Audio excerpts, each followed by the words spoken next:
My guest today is the queen of continuity.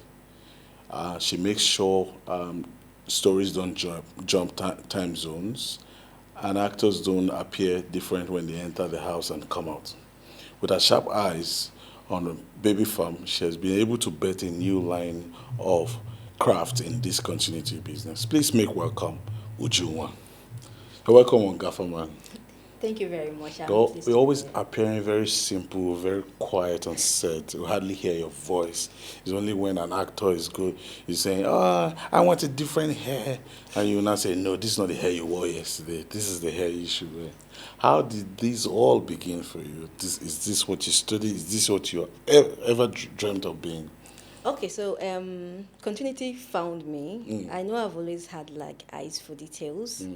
But I didn't know that I would be in the industry in the first place. So I just found myself in the film industry after service. I studied theater art in UNIBEN. Oh. Yeah. Yeah, always with the drums and all that. So you did all that dance? Yeah, I did. I used to actually dance like a lot, but then I left school. Oh.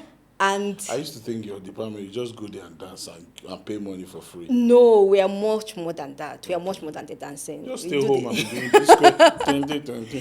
No, theater teaches you discipline, basically. I think for me, theater is where I got my discipline from, right? It teaches you time management and how to be in time and in place. And because we are dealing with a lot of choreographies and rehearsals, you have to actually be disciplined enough to do step calculations and all that. Yeah. Yes. And then also you understand what it is to be in the craft of entertainment in a way, but then it's a different stage. So for theater, is the stage, is real time, but for film, it's pre-recorded. So you have all the time to make your mistakes and fix it. So when I finished my NYSC, a friend just called me up. Adiswa, she's my best friend, and she was like, "There's this studio that wants interns for film interns." I really didn't, because when I did theater arts. So the thing about me is that I am on a spur of the moment thing. Okay. In as much as I'm a very detailed person, but I don't really think about things a lot in the whole long term. I'm not that kind of person that will say in 5 years I want to be there or here. So I just move with the flow. So when I finished, I did theater art. There was no intention for that theater art. Mind you, when I studied theater art, I had to fight to study theater art. Wow. Because my family wanted me to be a lawyer. You'd have been a very detailed lawyer. I think I would have done well in law. So this criminal, when he got into the house, he moved the cup from left to right. Put it back there. Yes, and I'm good with arguments. And I think I'm smart and good with arguments. I think I would have been a solid lawyer really, if I listened to my family. With the amount of passion you show, it shows that you can win on any side you choose. Yeah, I believe so too. I think I have lawyer turn, a supposed lawyer turn. Filmmaker, Script Supervisor. Wow. So I kind of did internship. Did internship? Yeah, I did internship. Was it paid or for free? It was more of a peanut kind of payment, and the treatment in the studio, which I won't call the name, is not really that fantastic, right? It's something we can change around the internship. Yeah. It has to change the way they work too, because it was supposed to be peanut, and they were not even paying as much as they're supposed to pay. So when I went there, and then it was not definitive what we were doing. So they asked for internship for director's DA, and when we got there, director's DA is different from assistant director. So when we got there, decided that it's going to be continuity and then wardrobe person. Ironically, I went into the wardrobe department. Okay.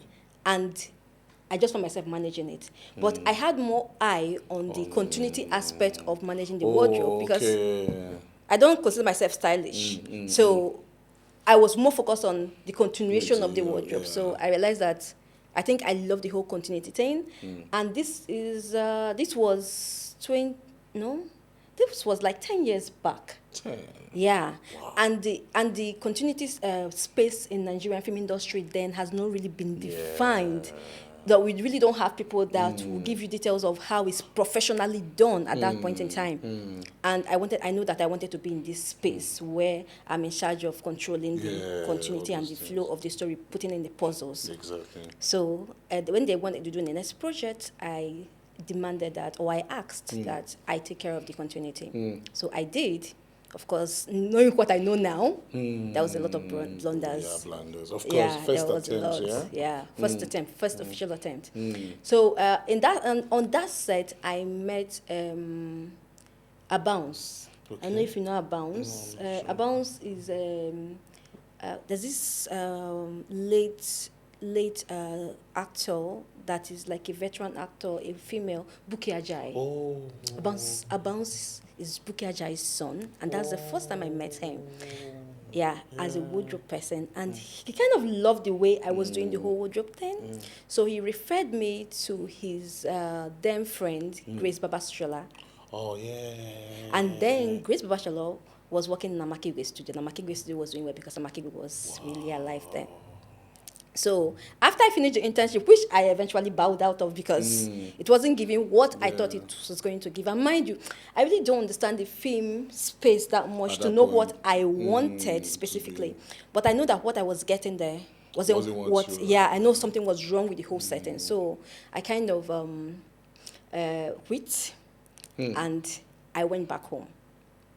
Quit like, I'm not doing it again? Yeah, I just quit and I went back home. And my home is Onisha. And I came to Lagos for this thing, and I went back home.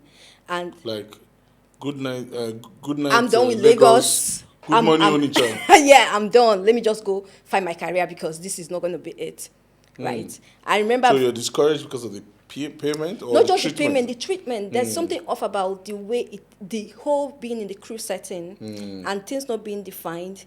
And payment. So it's not even about the money. It's about the timing. Yeah. And the fact that they were not really taking it serious. So it felt like I'm in a space where I should be learning. I wasn't learning. And then the people that I was supposed to look up to, they're not even giving me something to look up to. So I don't want to be them in future. Everybody was hoarding their information. Yeah. And stuff. So it's not a space. When I looked at my supposed head of departments, I didn't want to be where they were. So it didn't look promising. So there's no inspiration coming from them. There was no inspiration. It didn't look promising. Everybody in that company was complaining. And so it felt like a dead end. I would have, because I am a decisive person too. And that's the thing about, I feel like is a necessary thing that everybody should be. Yeah. You should be decisive about what you want. Because being decisive helps channel you into the right direction. That's beautiful. Because I was really decisive. I knew instantly that this is not what I want. This is not what I wanted. And also, I will not minimize the part that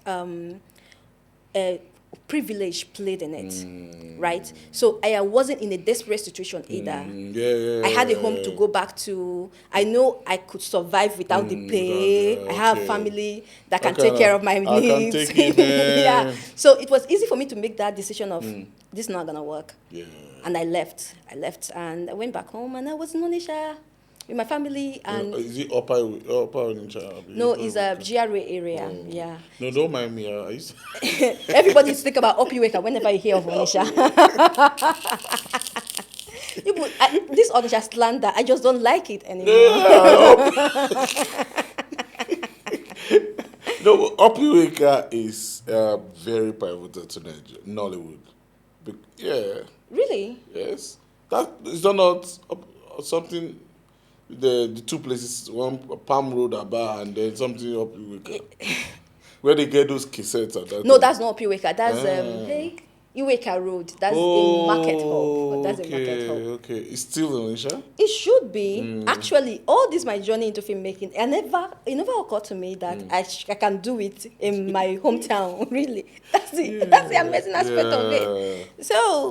So then I just stayed a month at home, and Grace called. Then Amekigwe used to do story. There's this thing that she does then, it's called story. I think she does it yearly, where she gets people and teach them how to write and all that. Yeah, so Grace called, and I wasn't doing it at home. I didn't even talk about payment. I just said, okay. So even with your first experience, you still didn't talk about payment? Because then, just like I said, it wasn't about the payment for me. It's about the fact that it doesn't feel promising. It doesn't feel like this job had a future, or that space had a future. Okay. So I was also open to try new things. And again, privilege, because I also have a home, like my sister say, in Lagos, and she stays in a very comfortable apartment. So I can, before now, I've been switching from city to city. So it wasn't really a big deal for me to move myself from point A to point B, which is where privilege again comes in, because I'm a believer that we should not undermine the aspect that privilege plays in our decisions. Like, it plays an important nobody role. will say, I made it up my own. No. There's somebody who gave you transport to get to the place where you were interviewed for the job. Yeah. There's somebody who called and said, hey, please help me take care of this person. Yes. Yes, and there's always that person. You can be strategic about getting those people, but sometimes those people come with your bets. They can be your family, they can be your friends. Exactly. And I think my story has always been a story of privileges and having sponsors that, like, having, let's just say, grace, like seeing yourself in rooms that you didn't, that I didn't necessarily plan for or expected, but I was ready for. Okay, so you were ready, but you didn't know what was coming. But yes. Anything that comes, it makes you ready. Yeah, it makes me ready. And also, I think it's because also I'm the kind of person that I think about a lot of things, probably because I'm a Pisces and I'm an introverted. So I live in my head most of the time, right? Tell me about that, living in your head. I hear that a lot. I don't know what it means. Yeah, so what it means is that most of the time you think about a lot of scenarios. You create scenarios in your head. You create scenarios. So you think of a situation, that because you're living in your head, you're always daydreaming. I won't call it maladaptive daydreaming because that's like extreme. Yeah. But you just, because you are an internal person, like I can be in a room and I've thought of 1 million scenarios. Oh, yeah, having discussions. Yes, and I'm having internal monologue about them, assuming things and imagining things and the processes that it will go through. Wow. And then what I do is that most of the time when I now get bored, I try researching. Like once in a while, sometimes I want, like now, my new fixation is swimming, and I know I'm going to enter a swimming class soon. So you just think of one thing, probably is be swimming. Then I read a lot. I don't read as much as I used to read. A lot of fiction, though. Good. Yeah. So you have like arrays of information that are not like connected, but they are different information in different areas. Waiting for the days to be used. So what I now do is that when I have those, especially information that I feel that are new, I go as far as researching. So people will say that it's not really that healthy because we are not living a lot of things. But having information also helped my career because as I'm imagining a lot of things, I'm making research on what it is, how it's done, the processes of it. I might not do it, I might lose interest the next day, but I now have that information at my arsenal, on my arsenal rather. Do you get? So I have that. So whenever it's time that calls upon the situation that I've imagined, that I've processed and I've researched on, it's easy for me to fit in.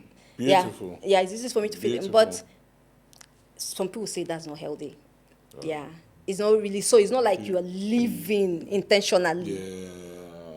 It's so not, you're still stuck in your head. Everything you've thought is still inside. Yeah, it's still inside. Sometimes you have the inkling to actualize them, but if I with my temperament to who I'm very contented in a way.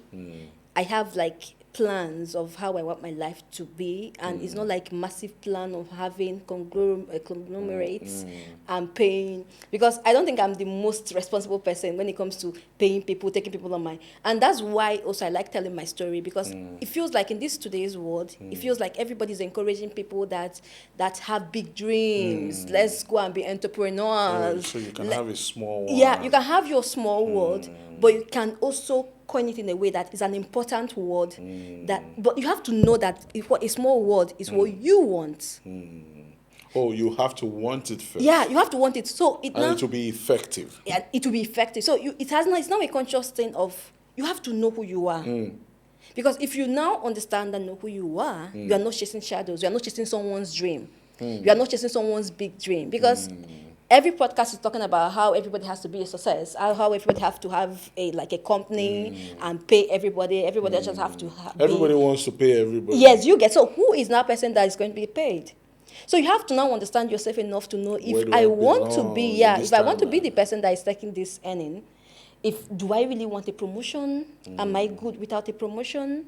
But even though you are in that space, I hate mediocrity. Okay, so it's not mediocrity, it's not short-changing yourself. Yeah, This is just but what you want. understand that this is what you want and live it to the fullest. And I think that's how I got here, being a professional script supervisor. Because So you're not moving. I'm Your not. friends moved. Yeah, my friends moved. I'm not moving. I've made it professional enough that it's paying my bills comfortably. And it's because of that. If I was distracted with I am moving to point B without understanding that I am comfortable where I am, I won't be able to make it professional enough to take me anywhere. And that's what happened to a lot of script supervisors over the years. Because they become something. Yeah, because script supervising, in as much as it's an integral part in filmmaking, we feel like the underdog because we don't really get any accolades. That blends the whole element. Yeah, but so the story is linear. It's really integral in the process of filmmaking, right? We don't get because if you do your job so well, people don't know you're doing your job. That's true. I tell somebody, if they feel like you lit a scene, it's a bad job. Yeah. And it's even worse so in film because as a gaffer, we can see your lighting. Even if it doesn't feel, it feels natural, it feels like it's in the space, but we can see it. Yes. But you can't see my job. If your gumbo is not in that line and I'm trying to correct it, if I correct it, you have a good lighting. If I correct it in all the shots, you have a good. The gaffer guy has the. So if you align it with all the other shots, do you get? If I am reminding you to put it on, I'm not going to put it anywhere that I'm the person that reminded you. It is your job. So when people are seeing it, they are seeing the gaffer man doing a fantastic job all through the shot. They are not seeing a script supervisor that reminded the gaffer man that in our wide, this line. This was like this. It was like even this color. Yes, you get. Nobody's seeing the script that does that. So if an actor is on set right now and they are missing their lines and I'm prompting them and cueing them on how to say their line and the right things to say, is the actor that did a fantastic job remembering all his lines. Yeah. Because nobody's going to see the behind. We are seeing where you are reading for them. I know some bad actors. Yes, bad actors. You say, I have the line. Yeah. And they'll do like 20 times. And they will do and they won't allow you to cue them. Eventually, you will now cue them and they will get it. And then everybody is giving the actor the actor because nobody sees the script supervisor. So if I also have professionals that get their job well done, that I don't need to say anything, that's why the job becomes easier. Yeah, the job becomes easier. We don't even hear your voice most times. Especially when I'm working with professionals, because there's no need. So what I now do when I'm working with professionals that know what they are supposed to do at the right time, I'm not correcting unnecessary things, is I now concentrate on the data processing aspect of script supervising. Hold on, before you move on, how did you get the job into the script, your first gig? So that's my Makigwe studio. So when Grace called, I did the story, and I kind of clicked with Grace. So she wanted to do a film then. The film didn't get to come out. That's the day Anna Makigwe died. Yeah, so it was really sad because we had like a raise of what's it called, production lined up to do that year. So she decided to make me a production assistant. But then the way Amakigwe team worked then, they don't really have like a comprehensive team member. So people are doubling in doing a lot of things. You do that. So I was slating the normal way you see continuity people. I was slating. I was in charge of props. I was doing the continuity. It wasn't the most ideal situation, but it was a learning process. And the thing about me and my learning process is that I learn with errors. So, and because I also tell myself the truth. So each time that I have an error, I go back, I retrace my step to understand why this error occurred and what can be done to fix it. So after that project, someone in Namaki Igwe studio introduced me to Mayowa. And Mayowa had a project, Mayowa Bakare had a project that she couldn't do. That she couldn't do for Shole, Auntie Shola. Okay. There's this series Auntie Shola did years back called Neso. Yeah, so Mayowa has done season 1 and then the season 2 is coming up and Mayowa is doing something else and she really didn't have the time for it. And because my work in Amaki Igwe studio, though not perfect, was commendable, being like the first official one. So Woleku was Amaki Igwe's gaffer person then, recommended me to Mayowa because they went to the same school. So I now went to do the Auntie Shola's job and they kind of liked what I did. And now thinking about it, I felt like I was doing well then. Yeah. From what I knew, but knowing what I know now, it felt like it was a building process. So I did that, and that's how I met Mayowa, which was Mayowa is like my best friend, but I can also consider as my sponsor, because you know me personally, Godwin, I'm not the most social person. Yeah, true.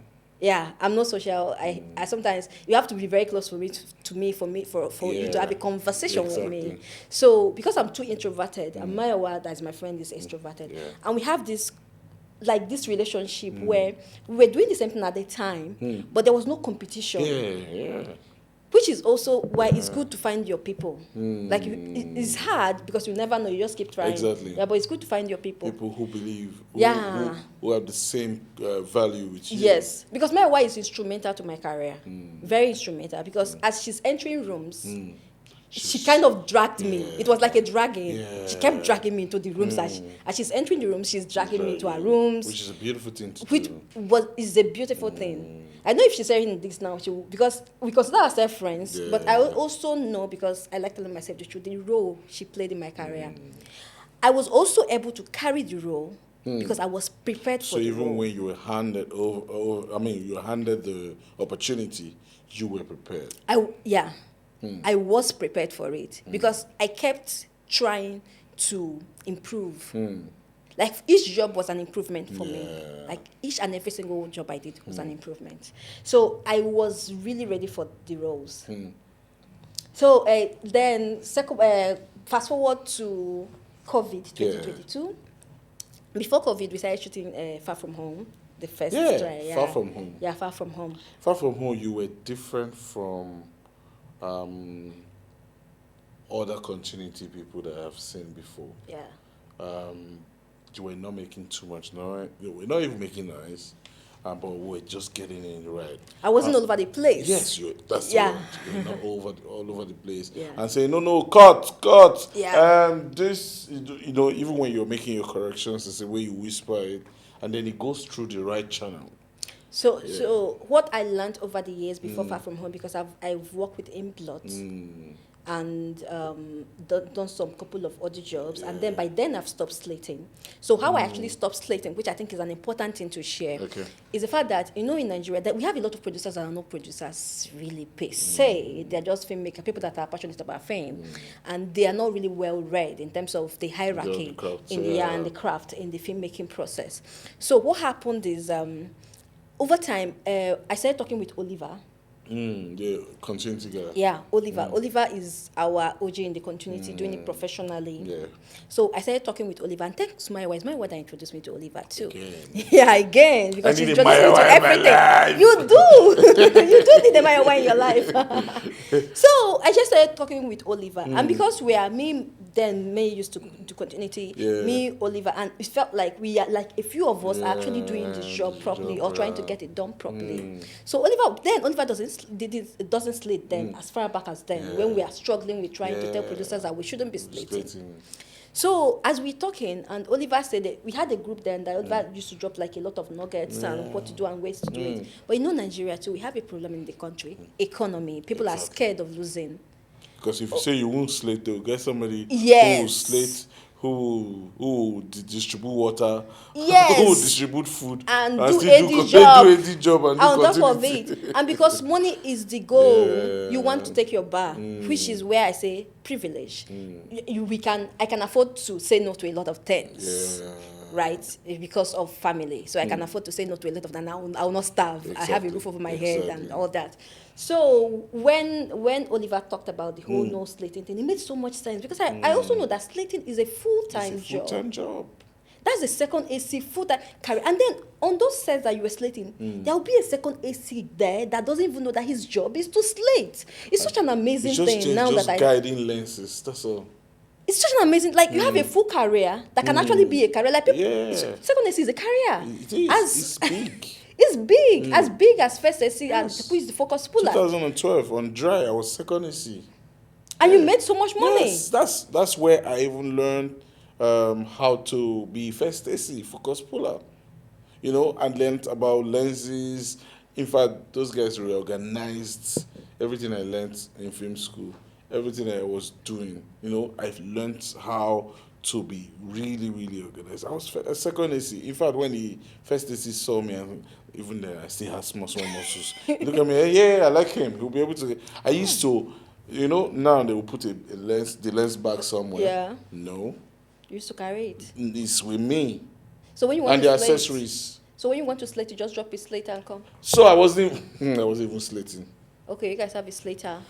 I wasn't even slating because these guys would not let me drop their lens. It was the first time Ari Alexa was coming to Africa. Okay, they have to be very careful with it. So they were very careful. Yeah. And then lens, Cook lens, 1 point something. Yeah, it's expensive. It's inexpensive. This my hand almost come out. Maybe that's where you got your Moscow. Yeah. Speaking of that, second AC is a full-time. Yeah, it's a full-time job. And these guys, they keep changing themselves because they don't know better. Like, it's you because you didn't even read for it. You didn't even understand what your job is. And the producer that employed you, he don't know what your job is because they say, I have a continuity on set. Continuity. Is a continuity not that girl that used to slay? That used to slay. Clap the ball. Clapper. Yeah, it's a clapper. It's a clapper. So when Oliver said I made so much sense, so I started talking to my clients then. So when you call me, I will explain to you, I don't want to slate. This is why I don't want to sleep, because something has to suffer, something has to give. Probably you should go back to all the projects you've been doing with me. Something has been given. Something is given what you don't know it, because your editor is struggling. I am struggling. Everybody's struggling because I'm sleeping. Because you need your eyes on Do you get? And then remember then too, we do not use monitors because directors think that sharing monitor is a big deal. Like, no, directors even hiding the rushes. Yeah! It's hiding the rushes. And then they'll put a black cloth over their head and trying to see you. But you're in a dark place, okay? They'll cover the whole thing. In fact, my second official job, when I knew that I was going to use monitor, I had a problem with the director because the director couldn't understand why you have to look the at the continuity person is sharing a monitor with me. I had to even go as low as sitting on the floor to watch it, because the director is always nagging why I am. Why are you not moving? You are the only colleague I've seen in my life that will be behind the monitor. You see your actors, go and cue them. Go to set. I had to, and thank God that the producer understood, and the producer has to tell her, no, she has to be with the monitor to see. To see what's going on. And then it's even the producer that fought for me to get a sound monitor. And because the producer at the time was not like... So first, we look at visual monitor. Yeah, and then... Before that, because the sound monitor again, well, I'm sure it was another battle to get sound. Yeah, to start providing for sound. But then the beauty of it is that as we were growing in the craft, these other departments also were growing. I remember Sean from SA and Far From Home. First thing I saw, I was like, okay, this guy is different. Sean was arranging headphones. He arranged 14 headphones and transmitter attached to these headphones on a big, huge table. I was like, okay, you they sell them? He said, no. For people. AD needs one, continuity needs one, producer needs one, director needs one. And then my boom guys will have one so they hear what they are booming. I was like, okay. It's time to learn. You know? And it's a learning process. So FFH is actually instrumental to my learning process. So we are getting there.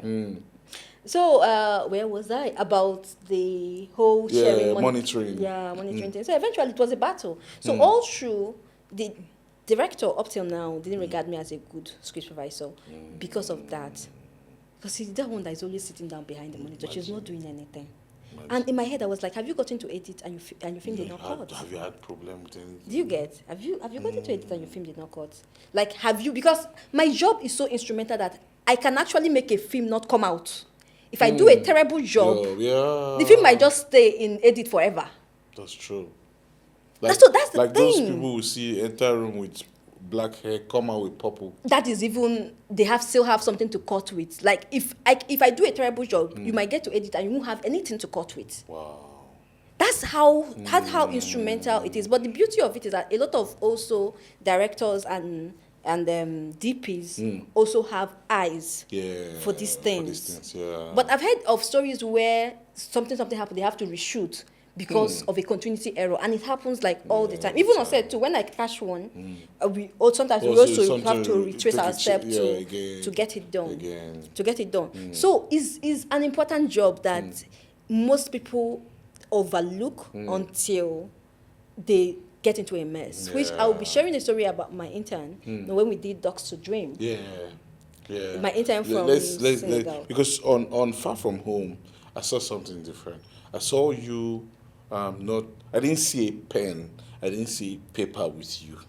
And even me, I was like, this continuity person.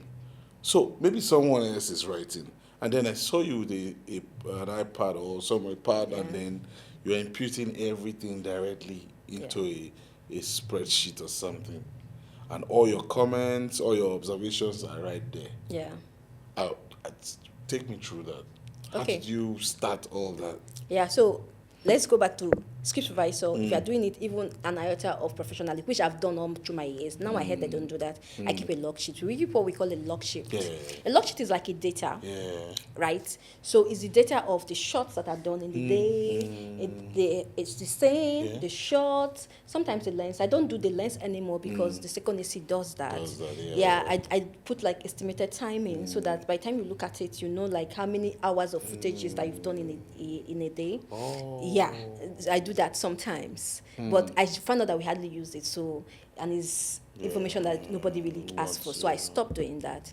Then, what else? You have like your description of the shot so that they will know, like, have in case they want to reshoot, they'll have an idea of what shots.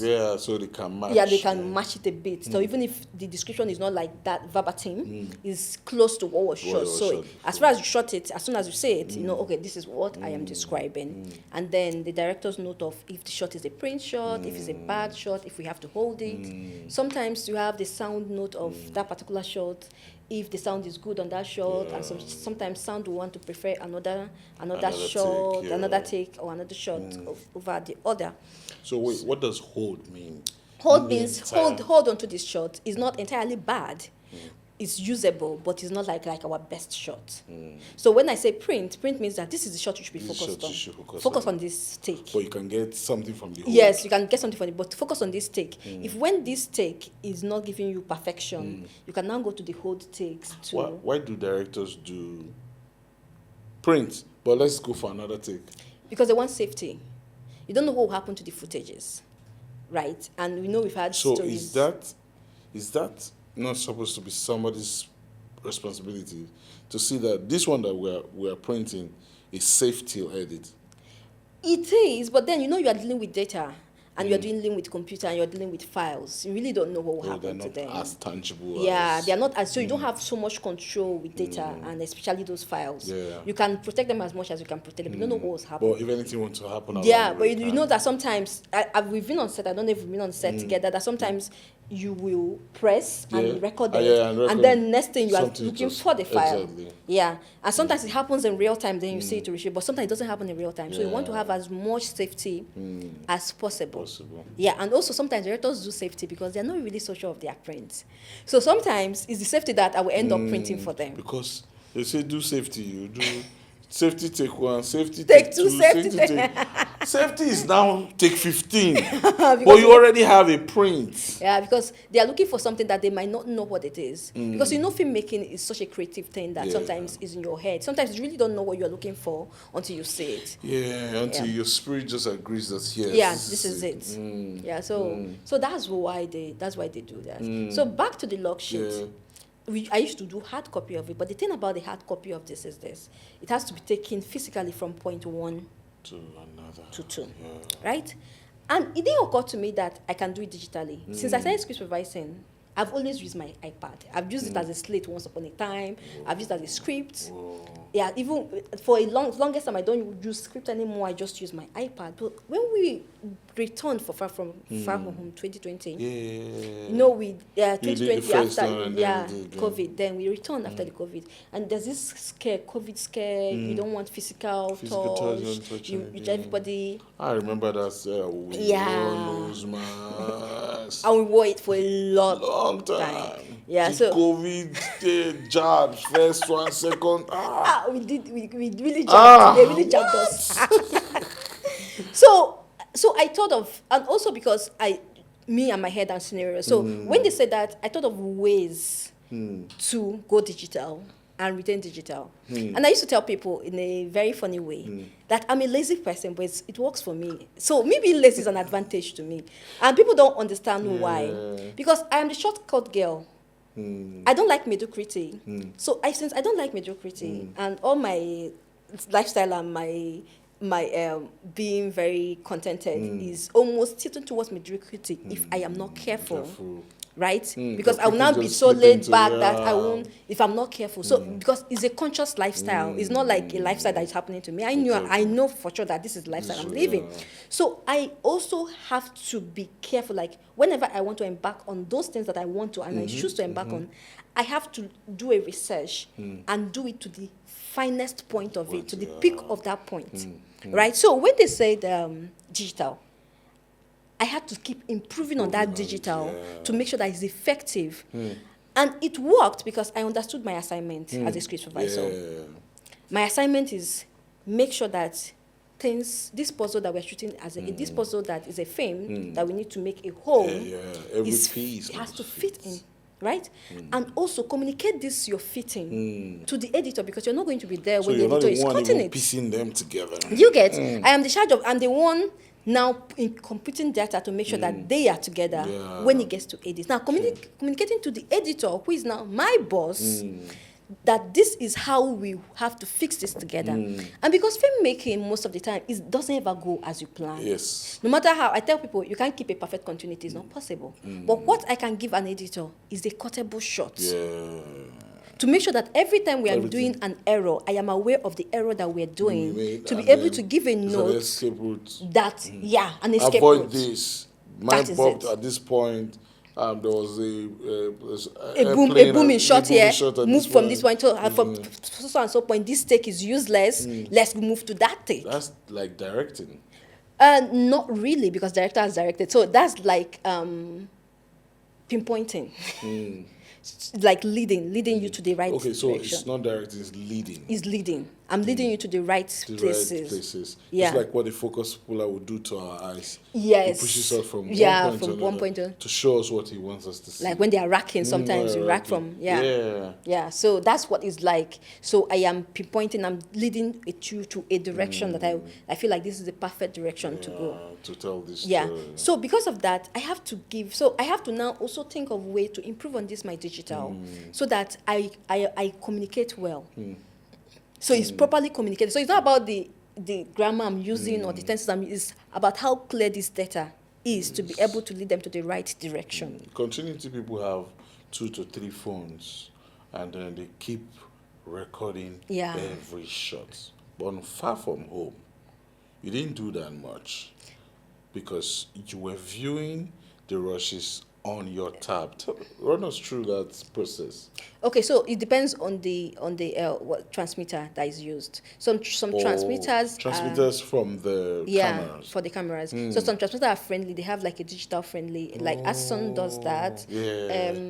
Also, you have the app on your. Yes, you have to get the app. You can tune to the channels, see what they see in real time, and because of that, I can also now do like my screen grab in real time. That is cleaner, because if I'm not doing that, what I'm now doing is what has gone digital. We have to move with so you're not even doing please allow me take picture.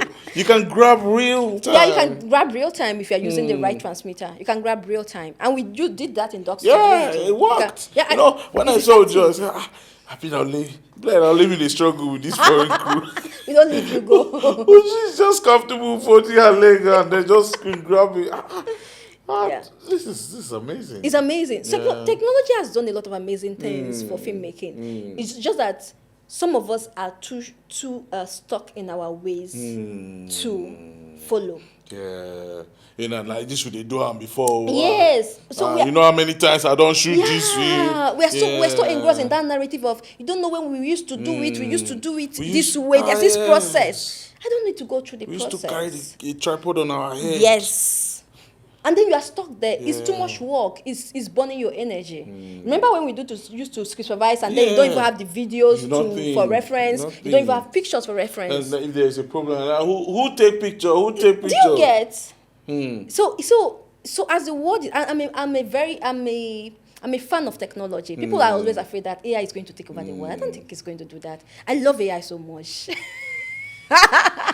It's my best friend. ChatGPT is my bestest friend. Are you serious? Yeah. Like, I prompt every single thing. And but you are the one prompting. Yes, of course. That's what I'm saying. So it's not taking anything from you. ChatGPT can be very bad with research if you don't give it the right prompt. If you give it a mediocre prompt, it's going to give you a mediocre answer. Yeah, garbage in, garbage out. Yeah, because it's computer. So you have to actually prompt what you have to be very specific with your words on what you want it to do, the instructions that you want to give it. To give you and then even if it gives you an answer, so now we're digressing, but then when I'm talking with ChatGPT, it's lovely. It's lovely. So when I'm talking with ChatGPT, I can ask one question 10 million ways, depending on what it gives me, because I also know the answer or where the question I'm asking. I also know when it is not finally answered. So when I give it one prompt, probably act like a professional, a costumier, tell me if I can combine yellow and blue. And then it tells me yes or no, and I'll be like, oh, okay, so what led us to this combination? Like, what is your thought process for this combination? It gives me the thought process. Then I'll go, okay, so if I remove this color and that color and that color and this color, so I'm getting answers from it, like I'm getting answer as a person that wants to get the answer, and also as an opposition. Or the person opposing the answer. So you need to tell me the processes you went through because I can't to just give me this it, answer. To give me this answer so that I will also understand where you're coming from. And this is also what brings me to another of my life mantra. Breaking rules is wonderful. I love breaking rules a lot. But you have to know the process. You have to know the rules first. Yeah, you have to know the rules. And you have to master the rules. Because if you don't master the rules, how do you now break it? Navigate around it? And then when you now break it, how do you defend your breaking it?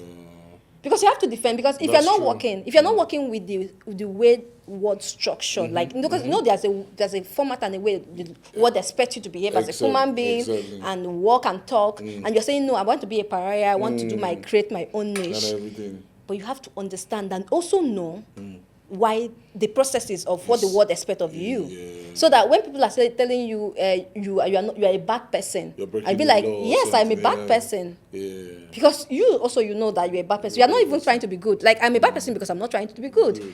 I'm not working with your rules and regulation. I have my own rules and regulation. And what is my this is your rules and regulation, but this is my rules and regulation. I'm not breaking yours, but I'm comfortable. Yeah, I'm confident in my. So you have to know the rules to break it. Wow. Yeah, so and it's really everything I do is centered on that. I have to know what it is. How many other times have you used that method on Dust to Dream after that? The view. Yeah, okay, I did it. I just did it. I just finished shooting in Ikwara, and we did that with Axon. And it was such an amazing shoot. It was such an amazing shoot when I did that. One good thing about this thing is you're not like that guy who gets the idea and sees that it works and keeps it. No. Like here you come and say, that's my process. Let's just leave it. That's my process. You're taking us through. You've even told us the app and the process to get there. I just hope that somebody somewhere understand that it's time to move on.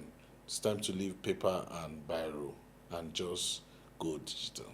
But going digital, what if your device crashes? So you do backups. So what I do is that I don't use words. I use is it words that they call it? The Google Workspace thing is words. So I use Google because Google also is live and is backed up. So you're on air. Straight Yeah, up. So it's straight air storage. So even if my device crashes, go and carry one tab and then the thing crash. So you have to go online. Continue to have an entire project is going. No, you have to go online, and then your daily log sheet is dropped daily, and that's the beauty of digital because it's dropped daily to the DIT or the editor or whoever wants to have also, it. You're not keeping everything. So it's your dailies. We call it dailies. You can quickly backtrack that. It's just one day or it's just one shot. So if you're careful, because when we were shooting FFH, I almost had such a similar situation, but because because it's on air in the air rather. Yeah. I was able to like do some refreshing and backtrack. And come back So you can't just do digital without. So that means you need to have data. You need to have data. Who gets this data for you? Is it part of your charging, or this is for gala, this is for small chops, this is for data for my work, this is the one I'm taking home? Is that how you charge? So when I'm charging, I don't break it down for the client. Yeah, but in your head. In my head, yeah. In my head, I'm charging with all this in mind. Yeah. I'm charging with the fact that I'm going to use data. I'm charging you for my fueling, for my cab, for my assistant. If you're not going to pay my assistant, I'm charging you for my assistant. Yeah. It's all encompassing. Yeah, so I give you don't have to worry. So there was a time I don't worry about breakfast, as said. As I'm going, there's a sausage, poor man sausage in my bag. Oh, okay. So when I feel like I'm hungry, I just eat. So I never leave set to say I'm going for breakfast. And then when it's lunch break, and then I can go. So when everybody's trying to, I'm talking with the DP, I'm setting up, I'm running cables. And so when you come back for breakfast, I've already done like maybe 60% of my job. Generator is packed. Cables are already laid and stuff like that. So I'm bringing up this because somebody who will be thinking, oh, you have charged this money, you think that all this money is going home. You should know that they're paying you for your time. You should think of being there. If you want to drink something outside work, it's part of your pay. It's part of your so pay. You don't go there and be complaining and say about things. Yes, and feel and be bitter, and then you won't give your best when you are supposed to be happy and do your job. Because when you are working, for instance, you are in good terms with everybody. Even though I don't see you chat with everybody, right? You're in good terms with everybody. You can go to the camera person, oh, this is where you're supposed to do. You go to the sound person and all of that. So is it because you know these people, or it's an effort to see that you can talk to anybody about continuity? It's a conscious effort. Okay. So, when we are talking, I was telling you how introverted I am. Yeah. But when I'm working on set, it doesn't feel I am introverted. I was shocked. Yeah, but then people now get it when you leave set and I hardly call or chat you up, no matter how close we are, because we are really close on set. Sure. But I don't think I've ever given you a personal call before. No, not at all. Do you get? Yeah, because it's a conscious thing. I am a live and let live person, so it helps. My temperament helps me cultivate this relationship, but it's still a conscious thing. My department is the supervisor of all departments, so that the continuity works. I can't afford to have animosity with any department. Do you get? Some continuity people do it, and then you have this aura of unapproachable. But one of my job, like the basics of my job, hinges on me being approachable. Because if I'm unapproachable, you know how many times I'm not the person that will see a continuity error, there's another department that will see it. Because I'm just one eye. So I need other people also to be in my corner and watch out for my job. But if I am giving an air of superiority and of untouchability and of I am the continuity person that is correcting your errors, then other departments will not tell me when there is error. I won't have pre-information for errors. And they will not start hiding things that I should have information over. Especially with me and Glam team. Imagine that. Glam and continuity. Yeah. How are you managing that? But so I always have a beautiful relationship with them where they can come to me.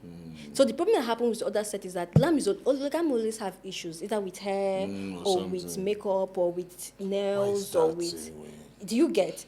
And if you give them that air of people are always messing up and don't have like a lot of talk with them and do like that morning run I do because in the morning you always see me in the Glam team. We just be gisting and laughing and be talking. This earring is that. Yes. So already you're helping them to be prepared. Yes, so you are not stopping while you're already filming. Yes, while we're already filming. So I am doing the pre-work. Sometimes that conversation you are seeing in the green room has happened over the phone, also in our rooms. Wow. A lot of back and forth of this is the earring go. I don't like doing it in. I don't know. I'm not a group chat person. I just don't like putting this in group chat because.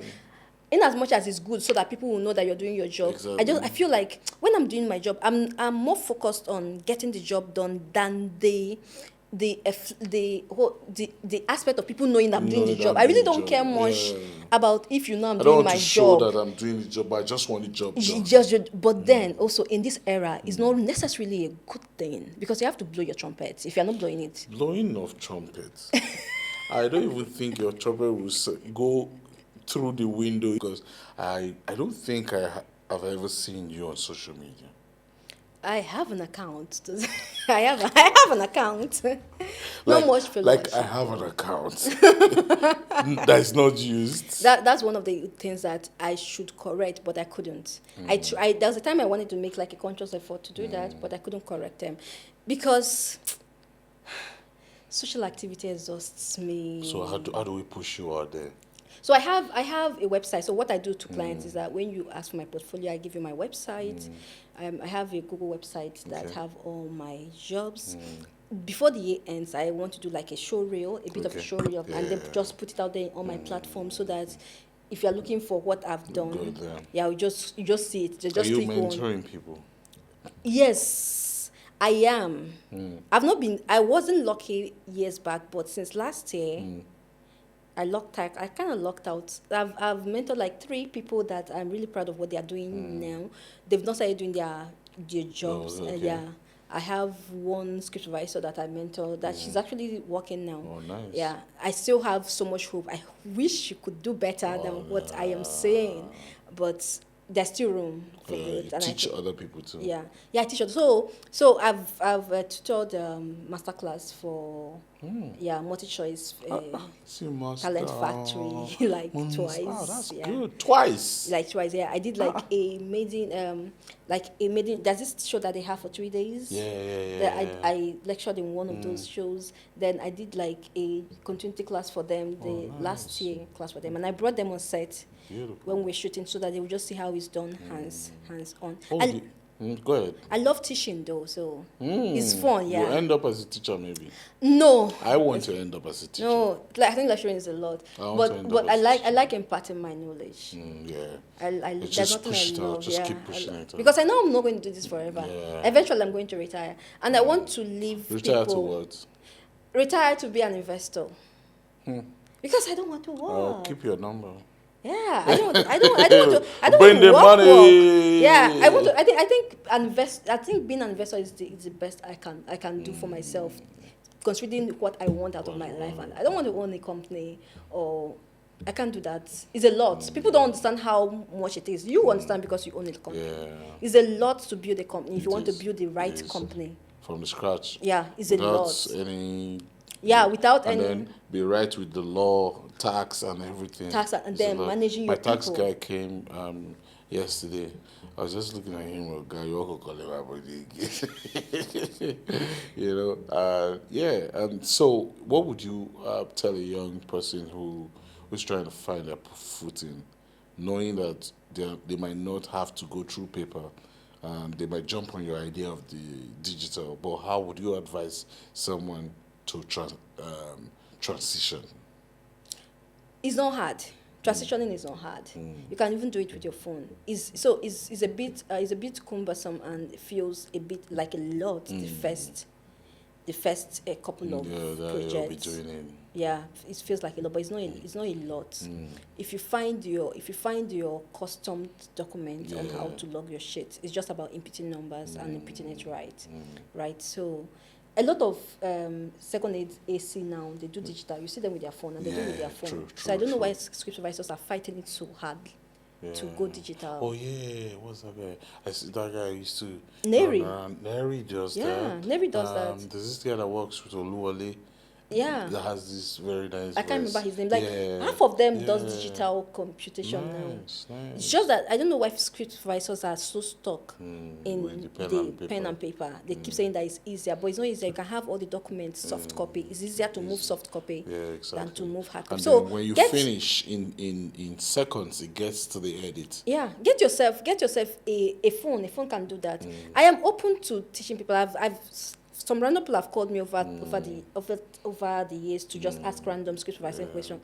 I am always open to tell you how it's done if you want it done. Like I will give you all the details. I am one of the people, when I was in Amakiwe studio, the first thing Amakiwe said, and the only thing I remember Amakiwe saying that stuck with me is that she will teach you everything she knows, so that you add to everything you know to be better. True. Because we are getting older. Exactly. I will eventually phase out. You want these young people to do it better. Are you afraid of that? No, it's a fact in life. Yeah, we live. So live to the fullest. Live consciously. Enjoy the time. Yeah, enjoy the time. And enjoyment is subjective too. So that's why I say live consciously. Okay. So what you call enjoyment might not be my enjoyment. That's why it's. Just know yourself. So for the young people, I'll also come back to know yourself. Is the first thing you can do for yourself as a person is to know yourself, understand who you are, then give yourself a pep talk. Right? Be truthful to yourself. Lie. Yeah, be honest. Fake life is okay, it's allowed. But amidst that fake life, tell yourself know the when truth. You are real. Be brutally truthful to yourself. You don't need to be truthful to the world, but be truthful to yourself. Then every other things will just fall into place. So when you mess up, you already know you messed up outside. You can fight for it and be like, nah, because Gen Z, they always try to. Now the new era is telling us not to be bad, to always be confident, to always own it. But when you go back to your house or your room, know what to correct. Yeah, know what to correct to do better, and then fix your art. Nice. Immediately you do that with yourself, every other thing automatically falls into place, because now you know what you like and what you don't like. Peer pressure won't be what you struggle with anymore, because you are now a holistic person. Exactly. Do you get? So you have less distractions. Almost all your distractions will be gone, because you know who you are, you know where you're going to, you know the goal. Exactly. Right? So you are not chasing what every other person is chasing. Yeah, but if you now talk about yourself and you are the kind of person that wants to chase every other person, then you consciously be chasing people and know that this is what I want out of life. Yeah, but I've never seen anybody that is focused outwardly that succeeds. Everybody that succeeds has like inward focus to be able to focus on themselves and win the battles within, and then come out victorious. Immediately you do that, every other thing just focus. So tell me, you get this job and you're putting your crew together like on a norm. I know you don't do small jobs. So on a norm, how many people are in your team? Just one extra assistant. Okay. Yeah. That's all. That's all. Because you don't have papers flying around. The script you're looking at is digitally done. Device. When everybody's doing their pre-production, I've broken down the script with my assistant that I keep abreast of the situation. I break it down department by department, what they need in terms of continuity, the connectivity. So my job, I'm more or less a secretary. So I'm a data collector. So I don't need much people. And you say AI will not take our job. One tab now has eliminated two people's job. One that is holding paper, one that is holding because I'm a data collector, so I don't need, and I need my data to be as clean as possible. So the team is small and effective. It's small, just to me and my assistant team. That's effective, because what we now have the DIT that is not directly employed to us, who we communicate to.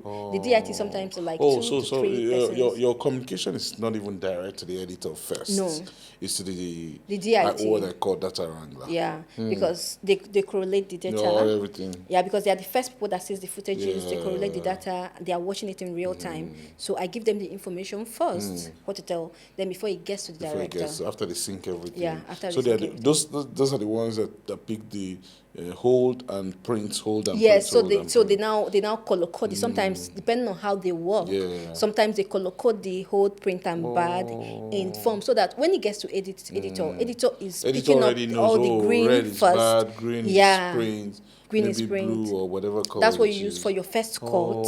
Then by the time you do it with your first cut and you need something more, you go to yellow. So because it's a lot of data wrangling and data correlation, we don't need so much people. It's unlike GAFA job that you need someone to carry the tripod, the assistants and all that. Thank God AI cannot push us. No, but AI can compute the data, because there's also a bit of data analysis in it. Sure. No, I'm just kidding. We use AI. So I design, what I've started doing, I design the set and the possible positions with all the lights. I see it first. And then, on Dust to Dream, the DP introduced me to an app where you can visually create, and light. put elements there and see how it looks. Oh. Yeah, you see how it looks. So, and then you can increase the intensities. No, not just the intensity. You can increase the size of the light. So you put maybe a 1200 there, and it's not giving you the picture you want. You can change it to a 4K HMI, and then you now know this 4K is coming from here. This is diffusion and this diffusion and so this. You've done it on paper. So when you on get paper, on when set, you you get just there. So put it in place. on Dust to Dream, it was always like advanced team go and be doing this while we're shooting this. See the paper. See how effective it is. Yes, And I know our departments are doing that too, Yeah. with all their design things where everything. they like put like. So AI is good. I just need one person in my. And actually, sometimes I do my job alone, and it's still effective because of the way I run it. Yeah, it's still highly effective. Thank you very much for coming. You're welcome. Well done on all you do. I feel so proud. This is Gaffer Man. Stay with us. This is where you get the stories you'll never get anywhere else.